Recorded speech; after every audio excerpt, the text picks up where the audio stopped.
قیامت کا منظر ہوگا، میں اپنی بیگم سے کہوں گا میں تمہیں نہیں پہچان۔ ارے تم کہتے ہو کہ اس کا نام پوچھتے، اس کا پتہ پوچھتے، ارے نہ جانے کیا ہو گیا تھا، ہماری عقل پر پردے پڑ گئے تھے، ہم تو اس کے حسن میں ایسے کھو گئے تھے، ارے جب وہ بولتا تھا نا تو اس کے منہ سے بچے بھی ایک طرف سے ایک آواز آئے گی، ایک آواز آئے گی، امتی امتی، واہ یا رسول اللہ، ہم آپ پہ قربان۔ چونکہ رمضان کا مہینہ ہے تو تراویح اور تلاوت قرآن شریف کے فضائل و آداب کے بارے میں بھی عرض کرنا چاہتا ہوں۔ رسول اللہ صلی اللہ علیہ وسلم نے ارشاد فرمایا کہ بے شک اللہ تعالیٰ نے رمضان کا روزہ فرض کیا ہے اور میں نے اس کی راتوں کا جاگنا یعنی تراویح پڑھنا مسنون کیا ہے،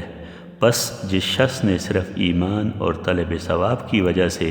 اس کے روزے رکھے اور اس کی راتوں میں تراویح کے واسطے قیام کیا، وہ گناہوں سے ایسا نکل جاتا ہے جیسا کہ اس دن تھا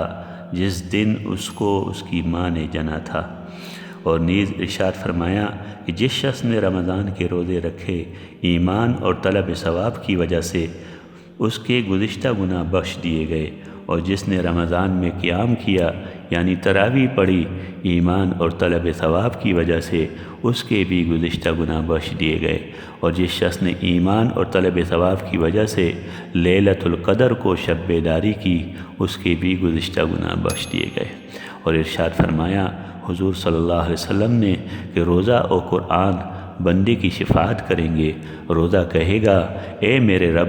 میں نے اس کو کھانے سے اور خواہشوں سے دن بھر روکا، بس اس کے لیے میری شفاعت قبول فرما۔ اور قرآن شریف کہے گا میں نے اس کو رات میں سونے سے روکا، بس اس کے بارے میں میری شفاعت قبول فرما، بس دونوں کی شفاعت قبول ہو جائے گی۔ اور ارشاد فرمایا رسول اللہ صلی اللہ علیہ وسلم نے کہ بہت روزہ دار ایسے ہیں کہ ان کو روزے سے پیاس کے سوا کچھ حاصل نہیں، اور بہت شب بیدار ایسے ہیں کہ ان کو بے خوابی کے سوا کچھ حاصل نہیں۔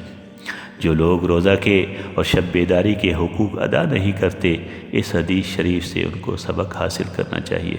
اور ارشاد فرمایا رسول اللہ صلی اللہ علیہ وسلم نے کہ کوئی نمازی نہیں مگر ایک فرشتہ اس کے دائیں ہیں اور ایک بائیں ہے، بس اگر وہ شخص نماز کو پورا کر دیتا ہے تو وہ دونوں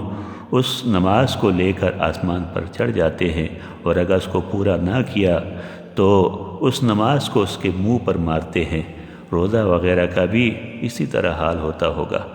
حضرت صلی اللہ علیہ وسلم سے قول خداوندی ورتل القرآن ترتیلا کے بارے میں دریافت کیا گیا تو آپ علیہ السلام نے ارشاد فرمایا اس کو خوب صاف صاف پڑھو اور کھجوروں کی طرح اس کو منتشر نہ کرو اور نہ شعر کی طرح جلدی پڑھو،